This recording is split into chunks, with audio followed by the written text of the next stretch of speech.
नमस्कार, मैं हूं अंजलि और आप देख रहे हैं आरपीएस समाचार। तो चलिए शुरुआत करते हैं आज की बड़ी खबर से।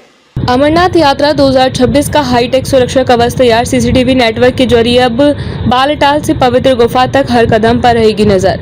उपराज्यपाल मनोज सिन्हा ने गांदरबल में जिला आपातकालीन संचालन केंद्र और श्री अमरनाथ जी यात्रा नियंत्रण कक्ष का उद्घाटन किया। यह केंद्र आधुनिक तकनीक और सीसीटीवी नेटवर्क के माध्यम से तीर्थयात्रियों की सुरक्षा और आपदा प्रबंधन को सुदृढ़ करेगा। आगामी श्री अमरनाथ जी यात्रा की तैयारियों को और सुदृढ़ बनाने के उद्देश्य से उपराज्यपाल मनोज सिन्हा ने शुक्रवार को गांदरबल के उपायुक्त कार्यालय परिसर में जिला आपातकालीन संचालन केंद्र तथा श्री अमरनाथ जी यात्रा नियंत्रण कक्ष का उद्घाटन किया।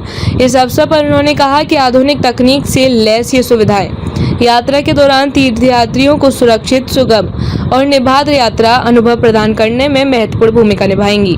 उपराज्यपाल ने कहा कि प्रशासन का लक्ष्य श्रद्धालुओं को बेहतर सुरक्षा, त्वरित सहायता और प्रभावी आपदा प्रबंधन सेवाएं उपलब्ध कराना है। उन्होंने विश्वास व्यक्त किया कि नया संचालन केंद्र विभिन्न एजेंसियों के बीच बेहतर समन्वय स्थापित कर किसी भी आपात स्थिति से शीघ्रता से निपटने में सक्षम होगा।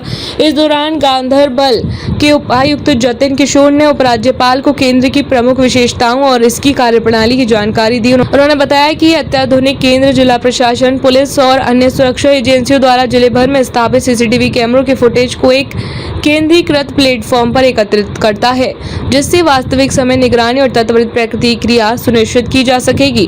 केंद्र में 24 घंटे आपातकालीन नागरिक हेल्पलाइन की सुविधा भी उपलब्ध कराई गई है, जिसके माध्यम से आम नागरिकों तथा तीर्थयात्रियों को तत्काल सहायता तथा संकट निवारण सेवाएं प्रदान की जाएंगी। विशेष रूप से श्री अमरनाथ जी की पवित्र गुफा के वार्षिक तीर्थयात्रा की सुरक्षा और प्रबंधन को ध्यान में रखते हुए आपातकालीन संचालन केंद्र को बालटल बेस कैंप, बालटल मार्ग, पार्किंग क्षेत्रों, सोनमर्ग तथा मड़ीगांव ट्रांजिट कैंप में स्थापित सीसीटीवी नेटवर्क से जोड़ा गया है। इससे यात्रा मार्ग पर होने वाली गतिविधियों की सतत निगरानी संभव होगी और किसी भी चुनौतीपूर्ण स्थिति में त्वरित निर्णय लिया जा सकेगा। अधिकारियों के अनुसार यह केंद्र वार्षिक श्री अमरनाथ जी यात्रा के दौरान सुरक्षा प्रबंधन, यातायात नियंत्रण, भीड़ प्रबंधन, आपदा प्रतिक्रिया तथा विभिन्न विभागों के बीच समन्वय स्थापित करने में अहम भूमिका निभाएगा। आधुनिक तकनीक आधारित यह पहल यात्रा संचालन को और अधिक प्रभावी और पारदर्शी बनाने के साथ साथ श्रद्धालुओं की सुरक्षा सुनिश्चित करने की दिशा में एक महत्वपूर्ण कदम साबित होगी। खबरों में अब तक लिए बस इतना ही। मिलते हैं फिर ऐसी ही बड़ी खबर के साथ। तब तक के लिए नमस्कार और देखते रहिए आरपीएस समाचार।